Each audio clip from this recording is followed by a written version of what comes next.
નમસ્કાર વિદ્યાર્થી મિત્રો, આજે આપણે અભ્યાસ કરીશું પેપર નંબર 503 એટલે કે ફિઝિકલ કેમેસ્ટ્રી, જેમાં આપણું યુનિટ જે ચાલુ છે એટલે કે ઇલેક્ટ્રોમોટિવ ફોર્સ, વિદ્યુત ચાલક બળ. તો વિદ્યાર્થી મિત્રો, આજે આપણે અભ્યાસ કરીશું વિદ્યુત ચાલક બળનું 10મા નંબરનું લેક્ચર. એટલે કે અગાઉ આપણે 9 લેક્ચર ભણી ચૂક્યા છીએ વિદ્યુત ચાલક બળના. હવે અગાઉ વિદ્યુત ચાલક બળની વિદ્યાર્થી મિત્રો તમારી જે થિયરી પોર્શન છે એ પૂરો થાય છે. કે આપણે રાસાયણિક સૌપ્રથમ EMF કોને કહીશું એની બેઝિક ચર્ચા કરી લેક્ચરમાં. પછી રાસાયણિક કોષ છે, સાંદ્રતા કોષ છે, પછી પ્રવાહી એટલે કે લિક્વિડ જંક્શન પોટેન્શિયલ છે એની ચર્ચા કરી. પછી એના રિલેટેડ આપણે એક્ઝામ્પલની ગણતરી કરી હતી. ત્યારબાદ આપણે જોઈ એપ્લિકેશન ઓફ EMF એટલે કે EMFના માપનથી એપ્લિકેશન એટલે કે એની ઉપયોગિતા. ટોટલ આપણે એની 5 એપ્લિકેશનો જોઈ. અલગ અલગ વિયોજન અચળાંક શોધવાનો, જળ વિભાજન અંશ નક્કી કરવાનો, સક્રિયતાની ગણતરી. બરાબર છે, એટલે કે આપણી 5 એપ્લિકેશનો પૂરી કરી. હવે આજે આપણે અહીંયા ચાલુ કરીશું દાખલા એટલે કે એક્ઝામ્પલ વિદ્યુત ચાલક બળના. હવે આ દાખલા આપણે અગાઉ જે આપણી થિયરી ભણી ગયા હતા એ દાખલા આપણે પૂરા કર્યા હતા. આપણે અગાઉ 12-13 દાખલા જોઈ ચૂક્યા છીએ. આજે આપણે દાખલાની જે ગણતરી કરવાની છે એ દ્રાવ્યતા ગુણાકાર અને દ્રાવ્યતાને આધારિત એટલે કે આપણે જે એપ્લિકેશનો જોઈ એના રિલેટેડ આપણે અત્યારે હવે એક્ઝામ્પલની ગણતરી કરવાની રહેશે. એટલે કે આજે જે આપણે દાખલા જોઈશું એ દ્રાવ્યતા ગુણાકાર અને દ્રાવ્યતાને રિલેટેડ હશે. તો ચાલુ કરીએ આપણે આજને એક્ઝામ્પલ. તો જોઈશું આપણે પ્રથમ એક્ઝામ્પલ. તો જો વિદ્યાર્થી મિત્રો, હું પહેલાં રકમ વાંચું છું કે 25 ડિગ્રી સેલ્સિયસ તાપમાને યોગ્ય કોષ બનાવી AgIનો દ્રાવ્યતા ગુણાકાર શોધો. એટલે તમારે શું કરવાનો છે? દ્રાવ્યતા ગુણાકાર શોધવાનો છે. હવે કોનો દ્રાવ્યતા ગુણાકાર તમારે શોધવાનો છે? તો કે ભાઈ AgIનો. હવે કયા તાપમાને, કેટલા ટેમ્પરેચરે? તો કે ભાઈ 25 ડિગ્રી સેલ્સિયસ તાપમાને તમારે AgIની દ્રાવ્યતા શોધવા માટે સૌપ્રથમ પહેલાં કોષની રચના કરવી પડશે. હવે તમને દ્રાવ્યતા ગુણાકાર શોધવા માટે તમને રિલેટેડ વેલ્યુ આપી છે. તો જુઓ E0 એટલે કે E0 AgI I માઇનસ બરાબર કેટલી વેલ્યુ આપી દીધી છે? કેટલા વોલ્ટ તમને આપ્યા છે? તો કે ભાઈ -0.1522 વોલ્ટ. એના સિવાય તમને શું આપ્યું છે? E0 Ag પ્લસ બરાબર તમને કેટલા આપી દીધા છે? -0.799 વોલ્ટ.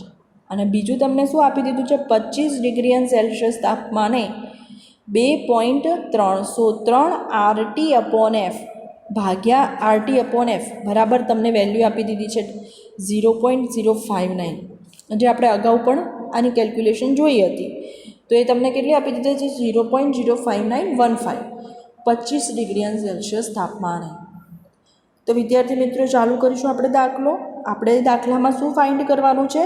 દ્રાવ્યતા ગુણાકાર. દ્રાવ્યતા ગુણાકાર એટલે કે KSP. તમારે એને જો સંજ્ઞાથી ડિનોટ કરવું હોય તો આપણે શું કહી શકીએ? KSP. જોઈશું આપણે દાખલામાં. હવે જુઓ, સૌ પ્રથમ આપણે AgIની દ્રાવ્યતા ગુણાકાર એટલે કે AgIની દ્રાવ્યતા શોધવા માટે આપણે કોષની રચના કરવાની હતી. તો આપણે કયા પ્રકારનો કોષની રચના કરીશું? તો જુઓ, ડાબી બાજુ કયો કોષ છે? AgCI સોલિડનું સંતૃપ્ત દ્રાવણ. બરાબર છે. જ્યારે આ બાજુ એટલે કે જમણી બાજુએ શેનું લીધેલું છે દ્રાવણ? AgNO3. જેની એક્ટિવિટી તમને આપી દીધી છે. કેટલી આપી દીધી છે? 1 મોલર Ag સોલિડ. બરાબર છે વિદ્યાર્થી મિત્રો. હવે A2. હવે જુઓ, A2 એટલે તમારો આ રહ્યો.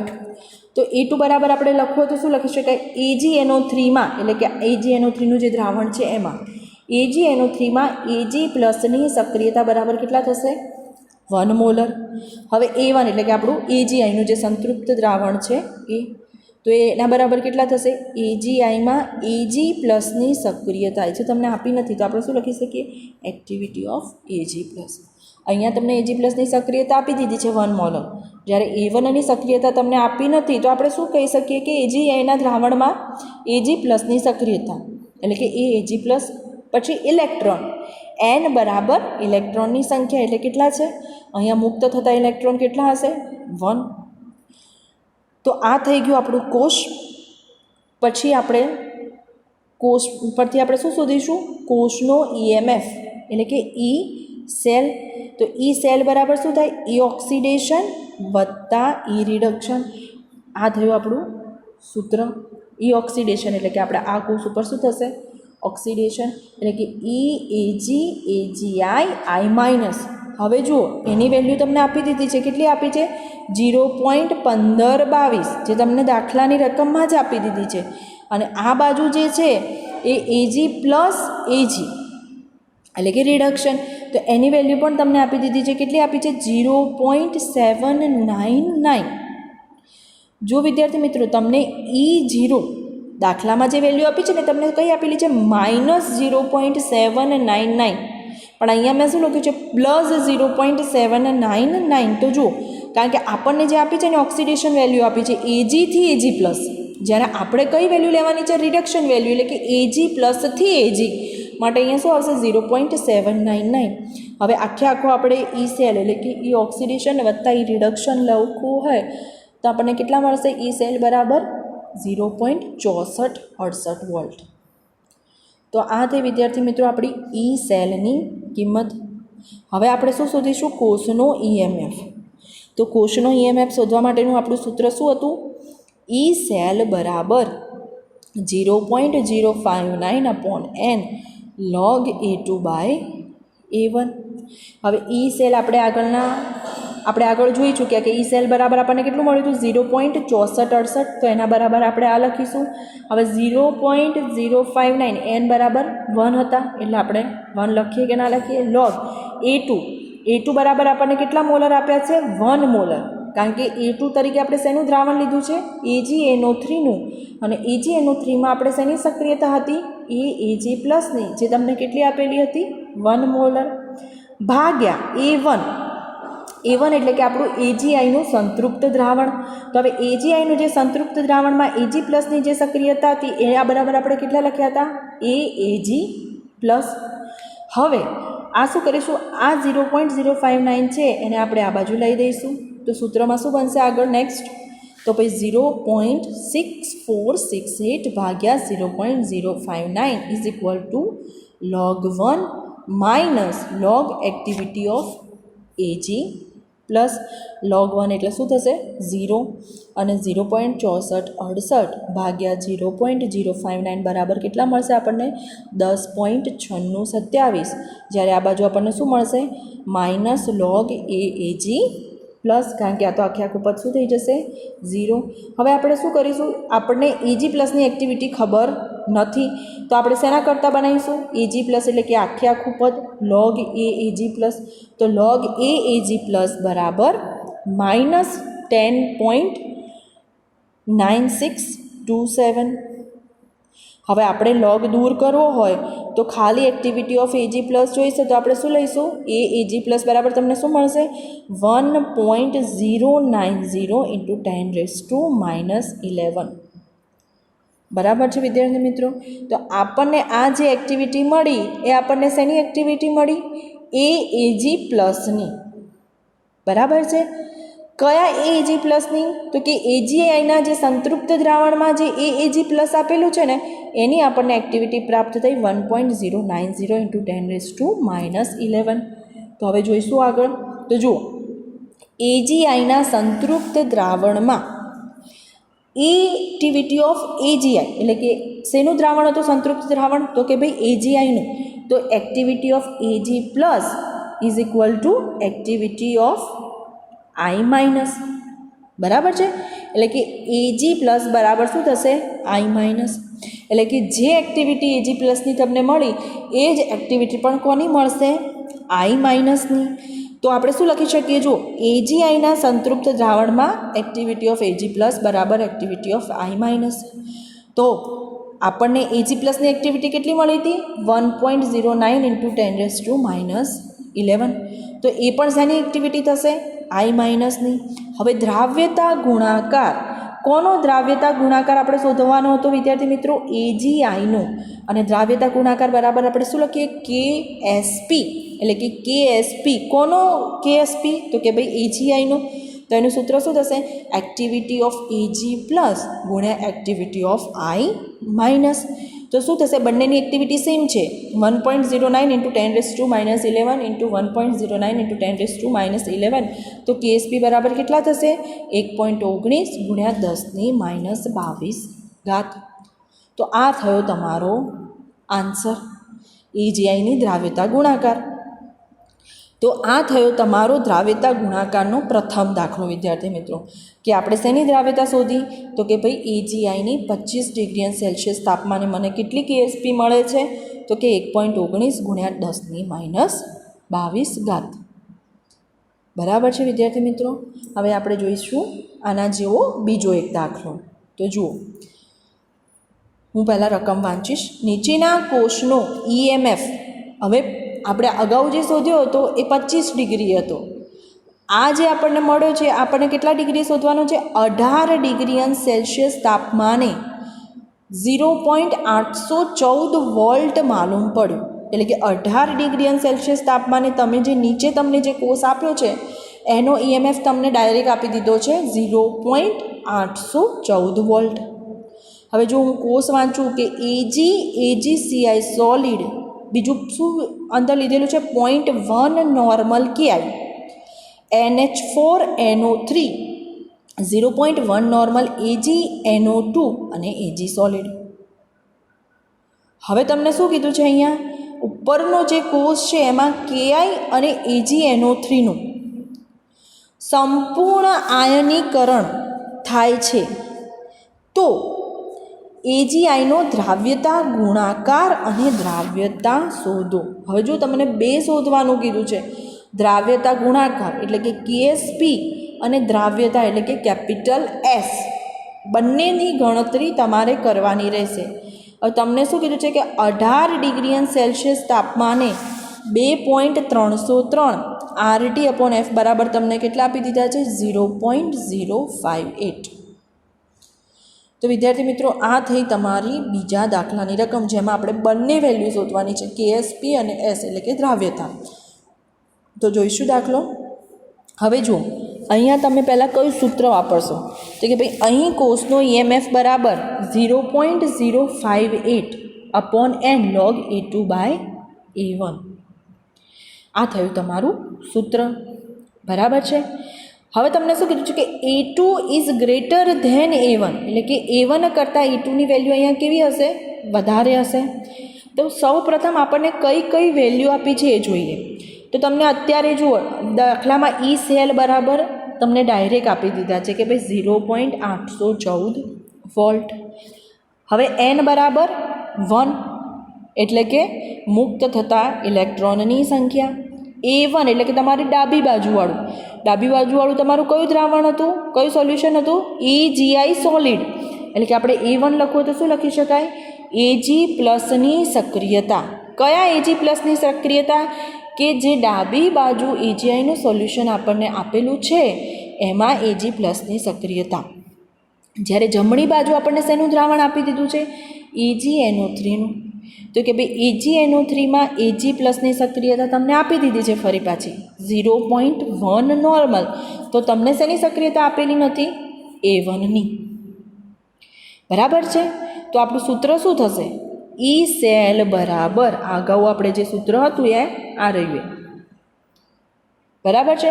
તો આપણને E સેલની વેલ્યુ આપી દીધી છે, A1ની આપણે શોધવાની છે અને A2ની પણ આપી દીધી છે. E સેલ બરાબર 0.058 log A2 એટલે આપણી Ag પ્લસની સક્રિયતા. કેટલા નોર્મલ આપી છે? 0.1 નોર્મલ ભાગ્યા A1ની આપણને ખબર નથી. હવે જો વિદ્યાર્થી મિત્રો E સેલ એટલે કે 0.814 વોલ્ટ જે તમને દાખલામાં આપી દીધી છે, એટલે કે 0.814 બરાબર 0.058 log 0.1 ભાગ્યા A1 બરાબર છે. હવે જોઈશું આગળ આપણે આ દાખલો. હવે આગળ આપણે શું કરીશું કે આપણું જે જમણી બાજુ 0.058 હતા એને આપણે આ બાજુ લાવ્યા તો અહીંયા શું આવશે નીચે ભાગાકારમાં, એટલે કે 0.814 ભાગ્યા 0.058 ઇઝ ઇક્વલ ટુ log 0.1 આપણી A2ની સક્રિયતા માઇનસ log A1. હવે જ્યારે આપણે 0.1નો લોગ જોઈશું એટલે આપણને કેટલા મળશે? -1.0 બરાબર છે. -1.0 માઇનસ log A1. હવે આપણે તો શેની સક્રિયતા શોધવાની છે? A1ની. તો પછી log A1ને આપણે શું કરીશું? કરતા બનાવીશું. એટલે કે log A1 બરાબર 14.034 છે, જમણી બાજુ જશે તો આપણને log A1 બરાબર કેટલા મળશે? -15.034. હવે આપણે તો ખાલી શેની સક્રિયતા જોઈએ છે? ખાલી A1ની. તો A1 બરાબર શું થશે?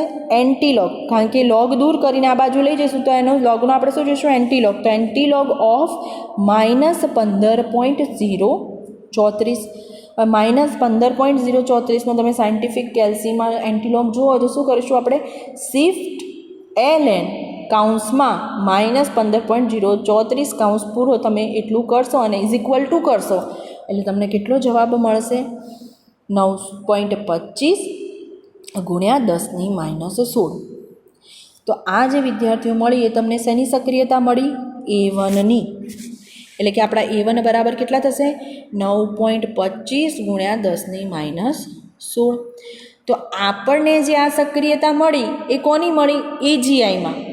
AGIમાં AG પ્લસની સક્રિયતા એટલે કે A1 બરાબર આપણને કેટલા મળ્યા? 9.25 ગુણ્યા 10⁻16 ઘાત આપણને મળશે. હવે આ સક્રિયતા ઉપરથી આપણે શું શોધવાનું? આપણને દાખલામાં શું શોધવાનું કીધું છે? દ્રાવ્યતા ગુણાકાર અને દ્રાવ્યતા. તો હવે જોઈશું આપણે આગળ. AGIમાં AG પ્લસની સક્રિયતા એટલે કે A1 બરાબર આપણને કેટલા મળ્યા? 9.25 ગુણ્યા 10⁻16. હવે જો AGIને AGI તો પાછું સોલિડ હતું. શેમાં આપણે દ્રાવ્ય કરેલું હતું? તો કે ભાઈ 0.1 નોર્મલ KIમાં. કારણ કે AGI આપણે સોલિડ લીધેલું છે તો કે AGIને 0.1 નોર્મલ KIમાં દ્રાવ્ય કરેલ હોવાથી I માઇનસની સક્રિયતા KIની સાંદ્રતા બરાબર થશે. એટલે કે એક્ટિવિટી. હવે જુઓ I માઇનસની સક્રિયતા એટલે કે એ KIની સાંદ્રતા બરાબર એટલે કે C બરાબર છે. હવે જો એટલે કે એક્ટિવિટી ઓફ I માઇનસ બરાબર કેટલા થશે? 0.1. એક્ટિવિટી ઓફ I માઇનસ બરાબર આપણને કેટલા મળશે? 0.1. કેમ 0.1? તો કે ભાઈ AGI છે એને આપણે 0.1 નોર્મલ KIના દ્રાવણમાં દ્રાવ્ય કરેલ હોવાથી જે આપણી જે આયોડિન એટલે કે I માઇનસની જે સક્રિયતા હશે એના બરાબર કેટલા થશે? KIની સાંદ્રતા બરાબર. હવે KIની સાંદ્રતા કેટલી હતી? 0.1. એટલે કે AI માઇનસ બરાબર શું થશે? 0.1. હવે આપણે શું શોધવાનું છે? દ્રાવ્યતા ગુણાકાર એટલે કે KSP. તો KSPનું આપણું સૂત્ર શું હતું? Activity of AAG plus into activity of I minus. તો AAG પ્લસની એક્ટિવિટી આપણને કેટલી મળી હતી? 9.25 ગુણ્યા 10⁻16. અને I માઇનસની આપણી એક્ટિવિટી કેટલી હતી? 0.1. કારણ કે શું થતું હતું? એક્ટિવિટી બરાબર સાંદ્રતા. માટે આપણે આપણી જે સાંદ્રતા હતી 0.1 I માઇનસની એના બરાબર એક્ટિવિટી થાય માટે આપણે એક્ટિવિટી I બરાબર કેટલા લખ્યા? 0.1. તો 9.25 ગુણ્યા 10⁻16 ગુણ્યા 0.1 કરશો તો તમને દ્રાવ્યતા ગુણાકાર કેટલો મળશે? 9.25 ગુણ્યા 10⁻17. આ જે તમને દ્રાવ્યતા ગુણાકાર મળ્યો વિદ્યાર્થી મિત્રો એ AGIનો તમને મળશે. હવે આ થઈ તમારી પહેલી ગણતરી AGIના દ્રાવ્યતા ગુણાકારની. હવે બીજી ગણતરી તમારે શેની કરવાની હતી? દ્રાવ્યતા એટલે કે કેપિટલ S. તો એના બરાબર સૂત્ર શું થાય? કેપિટલ S બરાબર √ KSP એટલે કે વર્ગમૂળમાં KSP. તો કેએસપીનું મૂલ્ય તો તમને ખબર જ છે અને એનું તમારે વર્ગમૂળ જોવાનું છે, એટલે કે 9.25 ગુણ્યા 10⁻⁻17 અને એનું તમે વર્ગમૂળ જોશો તો તમને કેટલું મળશે? 9.0 × 10⁻⁹ ગ્રામ પ્રતિ લિટર. એટલે કે તમારે બે વેલ્યુ શોધવાની હતી, એક દ્રાવ્યતા ગુણાકાર અને દ્રાવ્યતા. તો આ તમે જે શોધ્યો વિદ્યાર્થી મિત્રો એ એજીઆઈનો દ્રાવ્યતા ગુણાકાર અને એજીઆઈની દ્રાવ્યતા.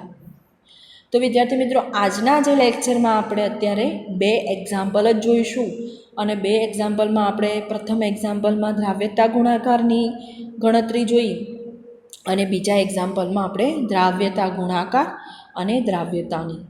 આ જે આપણે એક્ઝામ્પલ જોયા એ આપણી એપ્લિકેશન હતી દ્રાવ્યતાવાળી. બરાબર છે વિદ્યાર્થી મિત્રો? કઈ હતી આપણી દ્રાવ્યતાવાળી એપ્લિકેશન? બીજા નંબરની, અલ્પ દ્રાવ્ય ક્ષારની દ્રાવ્યતા નક્કી કરો. એટલે કે આપણે કંઈક આવી લખી હતી એનું સૂત્ર S વર્ગમૂળમાં KSP. તો આપણે જે આગળ ભણ્યા દ્રાવ્યતાની એપ્લિકેશન એના ઉપરના આપણા આ બે દાખલા જે જોયા દ્રાવ્યતા ગુણાકાર અને દ્રાવ્યતાના. હવે નેક્સ્ટ એક્ઝામ્પલ આપણે આગળના લેક્ચરમાં જોઈશું.